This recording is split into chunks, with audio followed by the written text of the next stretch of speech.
Road നിയമന ലംഘനങ്ങൾ കണ്ടെത്താനായി സംസ്ഥാന സർക്കാർ കോടികൾ മുടക്കി സ്ഥാപിച്ച AI ക്യാമറകളുടെ പ്രവർത്തനം അവസാനിക്കുന്നു.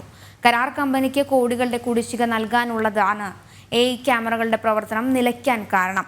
അതേസമയം സർക്കാർ കുടിശ്ശിക നൽകാത്തതിനാൽ നിയമലംഘനങ്ങൾ കണ്ടെത്തിയിട്ടും ഒരു മാസമായി കരാർ കമ്പനിയായ കെൽട്രോൺ തപാൽ മാർഗം നോട്ടീസ് അയക്കാതായതോടെ പദ്ധതി അവതാളത്തിലായി.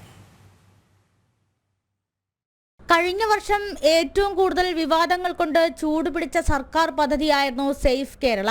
നിയമലംഘനങ്ങൾ കണ്ടെത്താനായി 280 കോടി രൂപയുടെ പദ്ധതിയാണ് മോട്ടോർ വെഹിക്കിൾ ഡിപ്പാർട്ട്മെന്റിന്റെയും വ്യവസായ വകുപ്പിന്റെയും സഹായത്തോടുകൂടി സംസ്ഥാനത്ത് നടപ്പിലാക്കിയത്. ക്യാമറയുടെ പ്രവർത്തനം നിരീക്ഷിക്കുന്നതും നിയമലംഘനങ്ങളുടെ പിഴ ഏകോപിപ്പിക്കുന്നതുമായ കൺട്രോൾ റൂമുകൾക്കും ഇതിനോടകം തന്നെ പൂട്ട് വീണു കഴിഞ്ഞു. KECB ബില്ല് കൊടുത്തിട്ടുണ്ടെങ്കിലും കമ്പനിക്ക് ഇതുവരെ കുടിശ്ശിക അടയ്ക്കാൻ കഴിഞ്ഞിട്ടില്ല.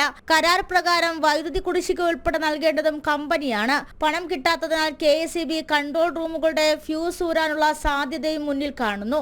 ഇതോടെ കേരളത്തിലെ AI ക്യാമറകളുടെ പ്രവർത്തനം പൂർണ്ണമായും നിലയ്ക്കും. ക്യാമറകൾ സ്ഥാപിച്ചതിന്റെ പണം ലഭിച്ചില്ലെങ്കിൽ കൺട്രോൾ റൂമുകളുമായി മുന്നോട്ട് പോകാനാകില്ലെന്നാണ് കെൽട്രോണിന്റെ നിലപാട്.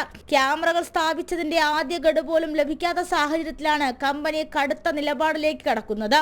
ആദ്യ ഗഡുവായി സർക്കാർ കെൽട്രോണിന് നൽകേണ്ടിയിരുന്നത് 11.79 കോടി രൂപയാണ്. പ്രതിമാസം 1 കോടി രൂപയോളം സ്വന്തം നിലയ്ക്ക് ചെലവഴിച്ചാണ് പദ്ധതി കെൽട്രോൺ നടത്തുന്നത്.